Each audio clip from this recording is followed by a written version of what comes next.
Good morning, everyone. I see you all survived, maybe not everyone else, but you survived the holiday yesterday.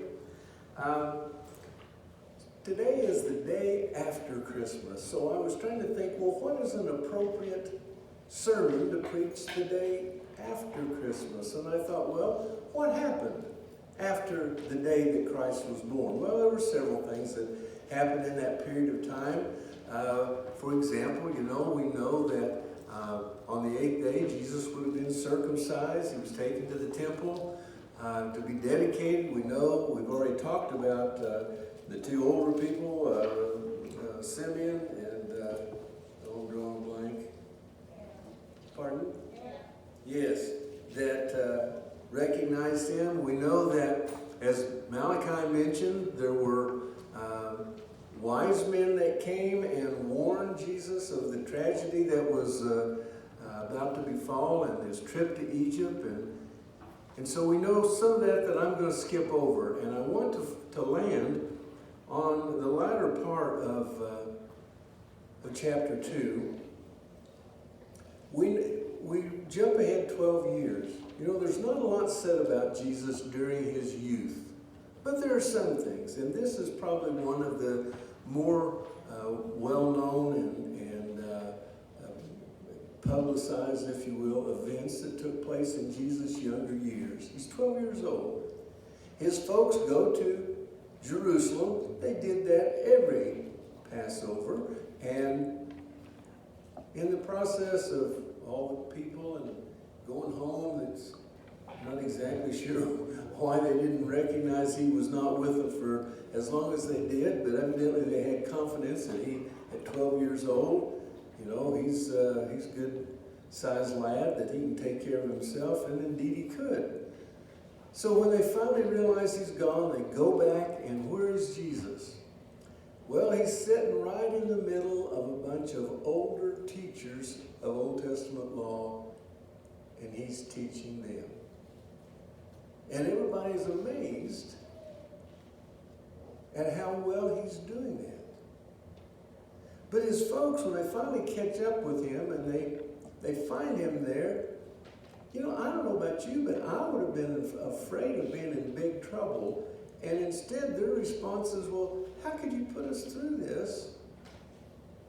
And his response gives us a big insight as to what this young man's mentality was.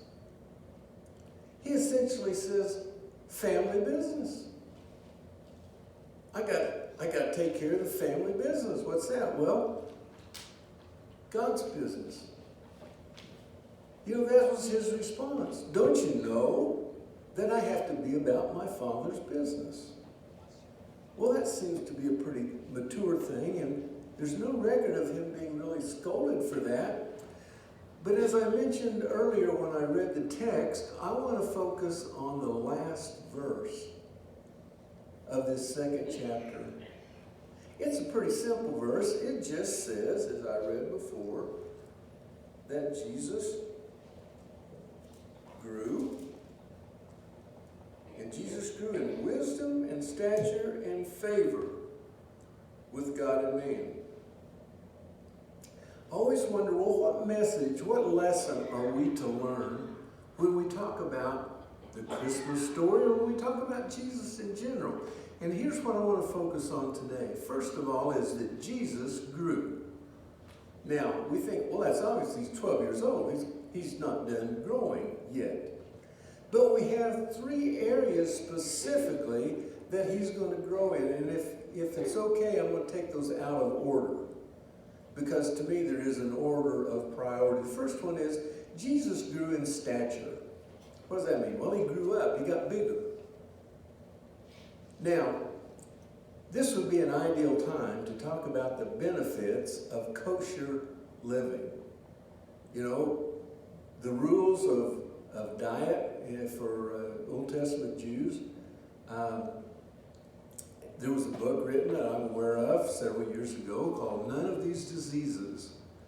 And the whole point of that book was following the guidelines of diet that God mentions in the Old Testament law would be of benefit physically to everyone, whether you're under the law or not. And I'm not disputing any of that.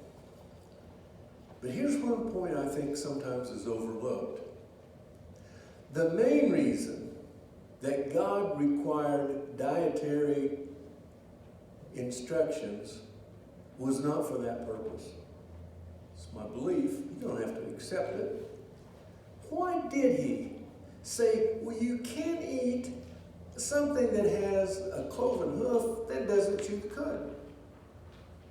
Like a pig.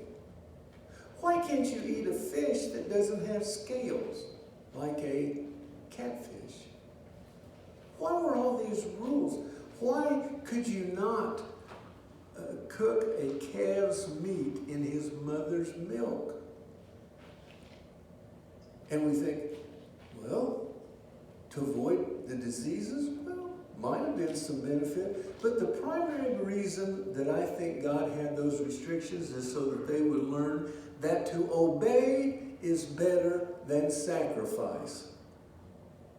He wanted them to obey him. In other words, that was the thing to do because God said do it. Sometimes we forget that. You know, I always hate it when I ask my mother, well, why do I have to do it? Because I said so. And I thought, well, that's the nearest thing to no reason at all that there is. I had a friend that his mother was always afraid that he was going to turn out to be a criminal or something, but she wanted to keep that boy busy. And she did. I remember one time, that was back when fertilizer was bagged. That's been a long time ago, but there was a ton of fertilizer in the hallway of the barn where they lived.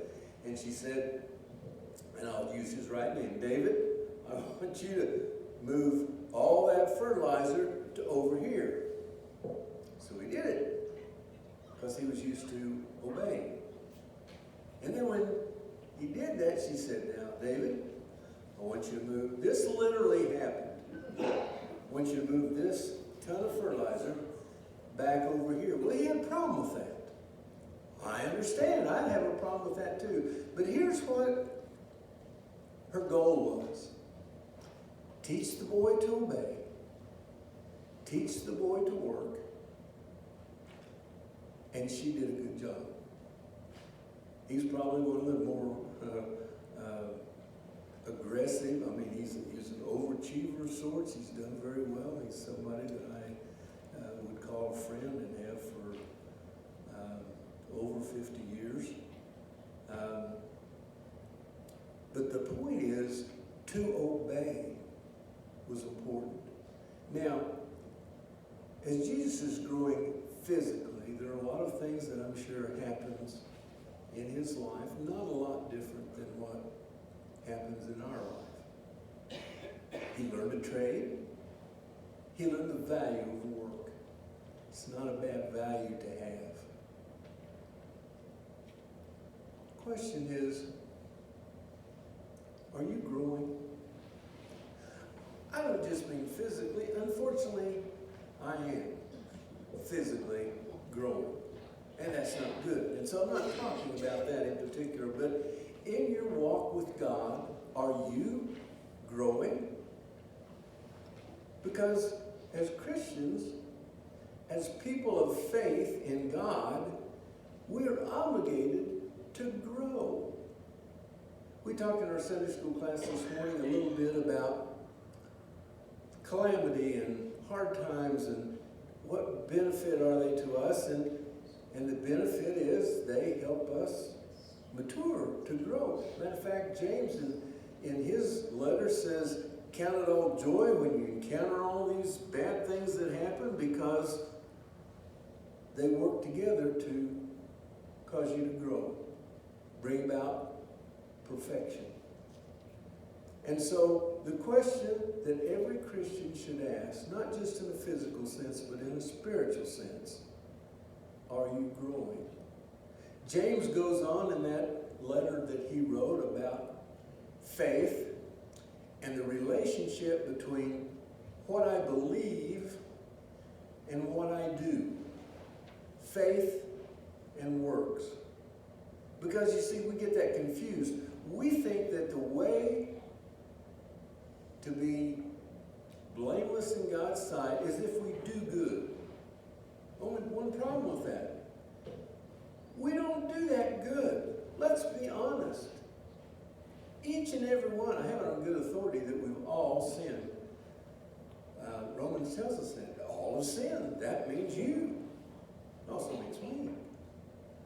And so, when we say, well, you know, God, I've been a perfect attender at church for bulicka years. Is that good? Yes, I think that's good because it indicates a commitment on your part. It commits, it shows us a lot of things about what's going on inside of you. It's a barometer, if you will. But being in church every Sunday will not justify you before God to where he says, oh yeah, you deserve to come into my heaven. It won't do it. And we still have people in the church, maybe even in this church, that have a tendency to think of the good things they have done as a means to justify them before God. And it doesn't work. It just doesn't work. Well, how do you get justified before God? How do you have this sin that's prevalent in each of our lives washed away? Well, there's only one way, and it's through faith in Jesus and obedience to him, because as James points out, you can't believe one thing and never act on it. If you believe, you know, it's like if I said, you know, the house is on fire. Well, what are you going to do about it? Well, lunch will be here in a little bit. We'll probably go to lunch. No, if the house is on fire, you're going to get out, aren't you? Are you going to say, well, how long can I wait before the smoke gets so bad that I can't breathe? It's ridiculous. What we believe ultimately will show up in our actions. James says that very thing. He says, if you say, you know, I have faith and you have works, he says, by my works, you'll see my faith. Part of that we learn from experience. Jesus learned obedience to his parents, even though he was God in the flesh. Why? Because that lesson needs to be passed down to us. I have 2 little granddaughters that are, I know that I'm prejudiced, but I think they are absolutely gorgeous. They're cute as a button. And if we're not careful, they're going to rule the roost, because even at their early age, they have opinions. Strong opinions about lots of things. And there's a little bit of rebellion in there, even at 2 and 3. And you think, well, yes, but it'll get better as they get older, will it? Wait till they're 14. But it's important in that growing process that things are taught to them that causes and shapes their very being, their heart, their mind, their attitudes. Whether or not they're going to be kind, or they're going to be the little snotty kids that I've seen before. My desire for them is that they be as beautiful on the inside as they are on the outside. Now, what else? Now I want to talk about that next thing, which actually is listed first, wisdom. Jesus grew in wisdom. What is wisdom? Well, sometimes we don't understand the difference between wisdom and knowledge. And there is a difference. Knowledge is just the things that you learn that are true. And there's even a challenge in that department today, because we are told a number of things that, quite frankly, are not true. We're told that if you want to get along, you got to promote yourself. But God says, I resist the proud and I give grace to the humble. Well, which is true. We have other things that we are told. The world tells us that our creation is the result of millions and millions and millions and millions of years of random fortunate accidents. And we look at our creation and we say, I've never seen anything fall together. Things fall apart, don't they? You may have a hay baler or a combine. They don't fall together, they fall apart. Look in the mirror. Is your face falling together? No. Everything's getting farther apart. They sag. The bottom line is everything that has a beginning that we're familiar with has an end. Comes apart when that hay baler's not worth fixing anymore. There's too many things wore out on it. And our body's the same thing. So we have knowledge about how things work. Wisdom is what you do with that. The best example or definition of wisdom that I personally have heard was from B.A. Austin, the preacher that married us. Wisdom is looking at life from God's perspective. His point of view. Because you see, his perspective is better than ours. It's different. We look this way, and this is literally true, but it's true in a spiritual sense too. We look across the herd, and we see, we got one that sticks up a little bit higher than all the rest. And then you got somebody that's, they're down about 4 notches. And we think, well, where do I stand in that? Well, I'm as good as. That's the way we are tempted to think of ourselves. We're as good as the one that's got his head above the crowd. It's amazing, when I used to fly an airplane, you're generally looking down on things. Perspective is different. You fly over the Smoky Mountains, and when you take off, you see mountains here, mountains there. Same thing in Colorado Springs, you take off, you got mountains all west of you.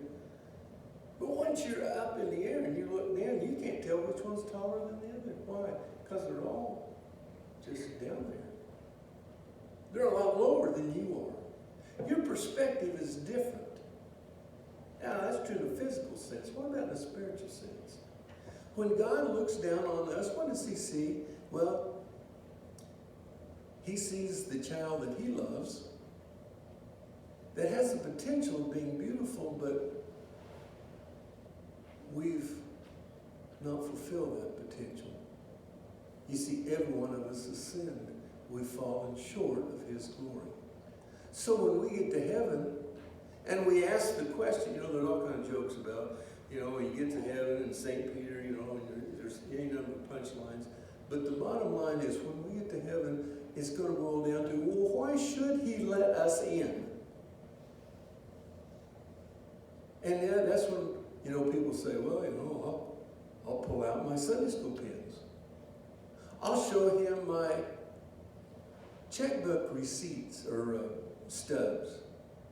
See who all we've helped financially, how much we gave to the church, and we'll feel pretty good about that. And then God will say, well, but look what I did for you. Where did that money come from? Well, it came from hard work. Pulled myself up by my own bootstraps. And where did you get the strength to do that? You see, every good and perfect gift comes from God. So the bottom line is, God's perspective of us is different than ours. Now, the other thing is, if you read the book of Proverbs, and I would recommend it, I probably ought to read it more often than I do, but you'll recall that in the early part of that book, there's a lot said about wisdom. Wisdom is personified. What does that mean? Well, the Bible is a lot of things. It is literature. Now, it's more than just literature. It always makes people nervous when you start talking about, well, it's written in this form, or, this is poetry, but it is literature, among other things. First of all, it's the mind of God. But it has some literary techniques, and one of them is personification. We put something that is not a person in the context that it were. And wisdom is kind of personified as a woman. And she's sought after, she's beautiful. And the problem is, there's lots of counterfeits. You know, anything that has a legitimate, genuine, has also a counterfeit. I don't really have a desire to have a Rolex watch because I'd probably lose it. But they are carved out of a solid block of pure gold. That's what the case is made out of. That's why they cost a lot of money. By a lot, I'm not talking $200 or $300. I'm talking $10,000, $15,000, $20,000. Now, from my perspective, my wisdom says, why would I want that? And you can debate whether that's a good investment or not. I don't care. But the problem is, we evaluate the worth of things sometimes by a faulty scale. I've used the ridiculous example to illustrate a point. Things' worth is determined to a large extent by how long they last. My case in point. Which is more value? That watch or an ice cream concrete peanut butter cup? Which is better? Well, personally, for a very short period of time, I would enjoy the concrete. But if someone would say, here, these two, pick one, I'd be an idiot if I didn't pick the Rolex watch. Because I could change it in time for a whole truckload of concrete. What's more valuable? Your home, will last a long time. Or your soul. Why are souls so important anyway? Because they last for all eternity. And so all the things that we hold in high esteem, and I grant you that things are in priorities, there are things that, Rick's guitar is worth a lot to him and to the rest of us. More than the actual worth of the instrument. True, Rick? If you couldn't buy another one, what would you take for one? If you couldn't buy another one, it would not be for sale, would it? Now, Jesus grew in wisdom. Are you? Do we actually grow in wisdom? Do we ever learn anything? Have you contemplated how many sermons you've sat through in your life? How many Sunday school lessons you've endured? Have you learned anything? I have to admit, sometimes I'm a little pessimistic by nature anyway, and I think, well, what's the point? Let's be honest, most of us can't remember last week's sermon, myself included sometimes. So, what is the value? It's only a value if we learn it and apply it. There's lots of examples of that in the real world. I hope I don't bore you with my airplane experience, but aviation at one time was very important to me. Now it's not so much anymore. One of the first things that, once I had a license, I went into what's called instrument training. That's because sometimes when you fly, the skies aren't clear. I left the East Coast one time, and at 200 foot, I lost all visual reference, except for my instruments. And I flew all the way to Joplin that way until I saw an approach at about 200 feet. I saw the ground again. Now, one of the first things they teach you is holding patterns. You've probably heard of holding patterns. It's basically so that they can sequence aircraft, and so they put you, but they don't just say, hey, fly around up there somewhere, because you got other airplanes, and so They'll teach you not only how to identify a holding pattern because you don't have something on the ground to show you, but also based on your relation to that, how do you enter that? Because there's several different procedures to do that. And holding patterns are not easy because, for one thing, you're supposed to hold a pattern over the ground and the wind is blowing one way or another. So holding that pattern over the ground is not always easy. Because there's not a sign up there that says, hey, the wind, you can't see a windsock when you're up in the sky.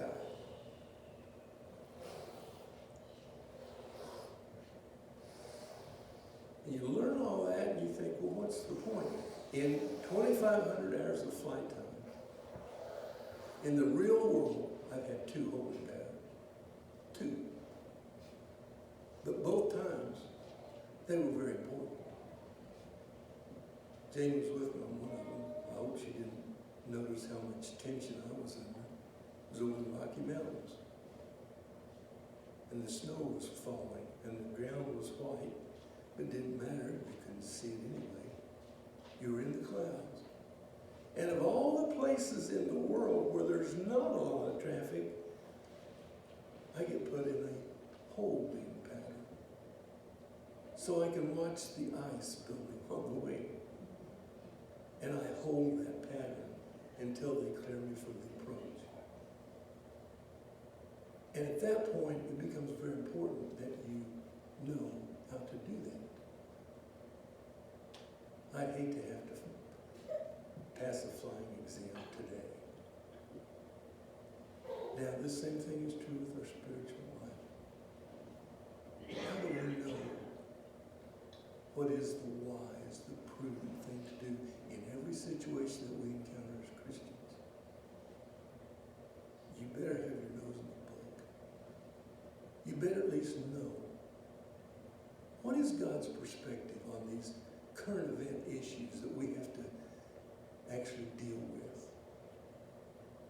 You see, somebody not only wrote the manual, but they demonstrated it. I had some pretty good flight instructors, some not so good. But it's important that they teach you the things that are important, and it's very important that you learn them.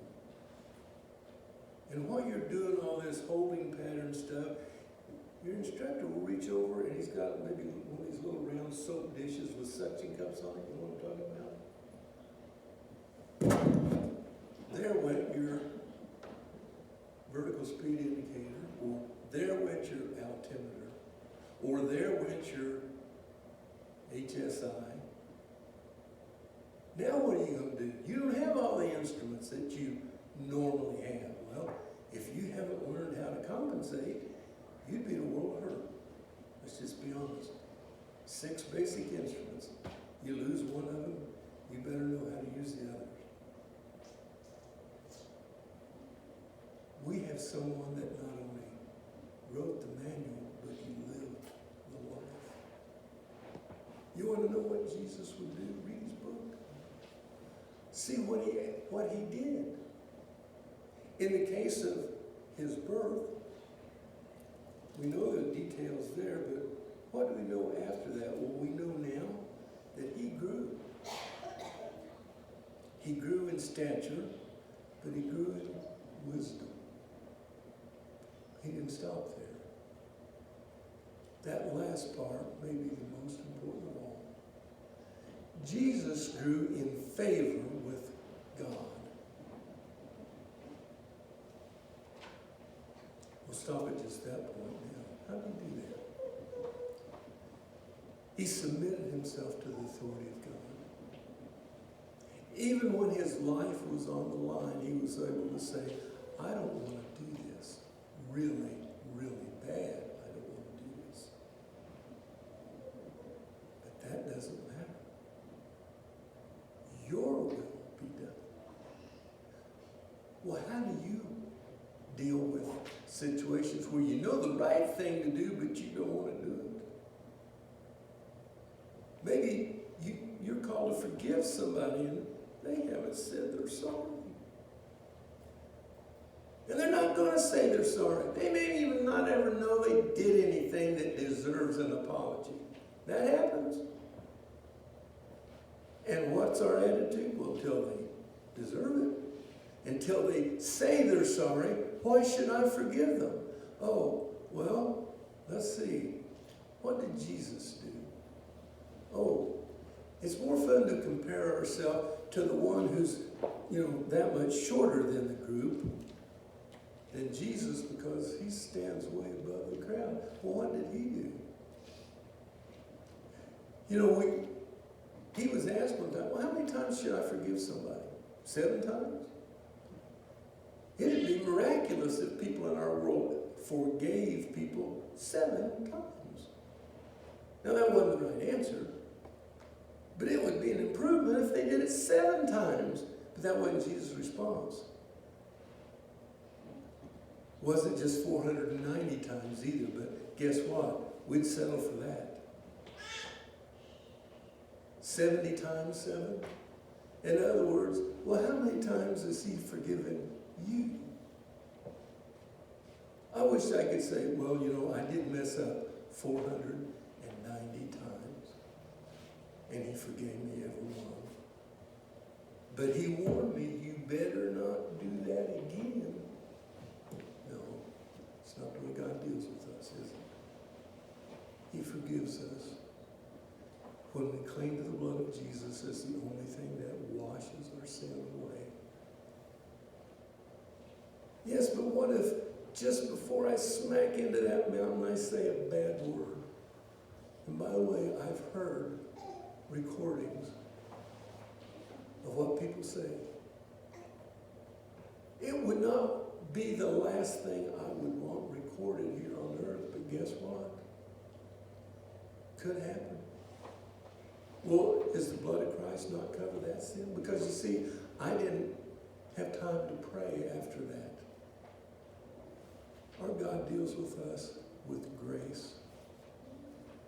I'm not saying that's a good thing to do. No, we disappoint God. I do. In so many ways, so many times, the things we think of people, the things we don't forgive, the biases we have, we put people in categories, whether they deserve them or not. All the while that it's just detrimental to us more than them. But Jesus grew in favor with God. And that wasn't all. The last word is man. You see, he grew in favor with God and man. It's kind of funny how that works.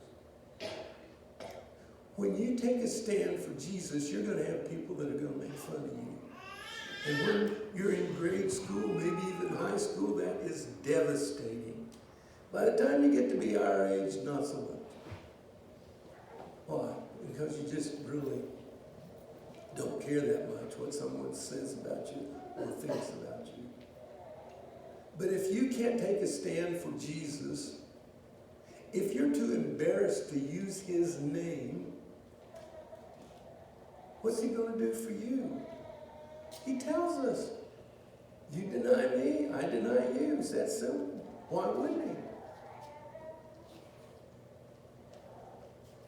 So to grow in favor with God ultimately causes favor with man.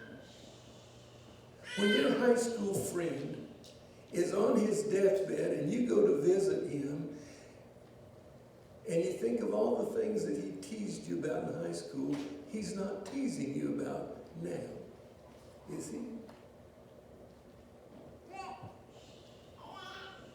The last week or so, I've come across 2 guys that I went to school with.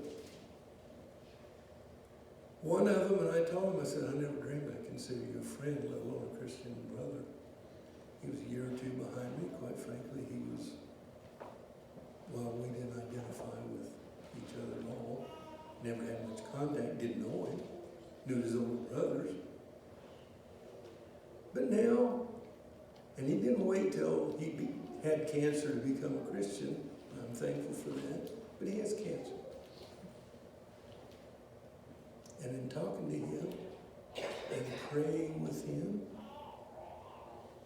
he's telling everybody that comes to see him about the Lord. I'm thankful for that. There was another guy, and some of you met him the other night, sat right down here. Stephen Doubleday. He and I were in the same class. Again, we didn't hang out together. Just didn't. Stephen told me the other night, he said, when I graduated from high school, I couldn't read. I knew he wasn't a great student, but he told me, he said, I couldn't read. You know what's amazing now? He brought along a book. It was church history. He's read it all. He's really pretty knowledgeable on the history of the church. Not only that, he's pretty knowledgeable about the Bible. And I'm thinking, well, Stephen, that wasn't the way you were in high school. He came from the RLDS. His dad was very active in that. And so the question is, well, Stephen, how did you come to be where you are? An interesting chain of events, but basically, he and his wife studied the Bible together. So much so that his dad, who was not always positioned, but he was pretty involved in Roman church,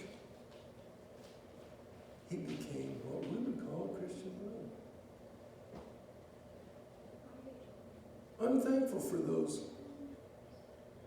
The first guy with cancer, his brother was the class clown, and Stephen was his willing accomplice.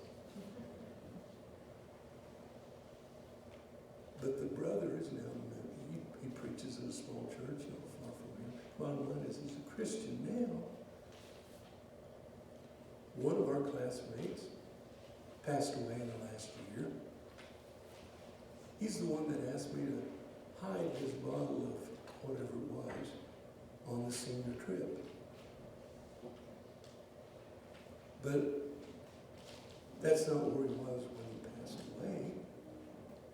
Because he had been involved in all kinds of ministries, and I probably didn't really understand the magnitude.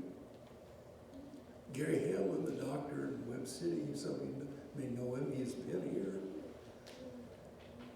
was his brother-in-law. I didn't know that. And Gary says, Max brought a lot of people to the Lord. Well, Max was I always thought, well, the drugs after school kind of altered his thinking.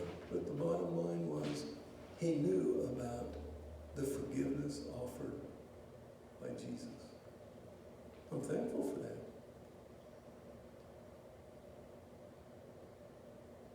Are you growing?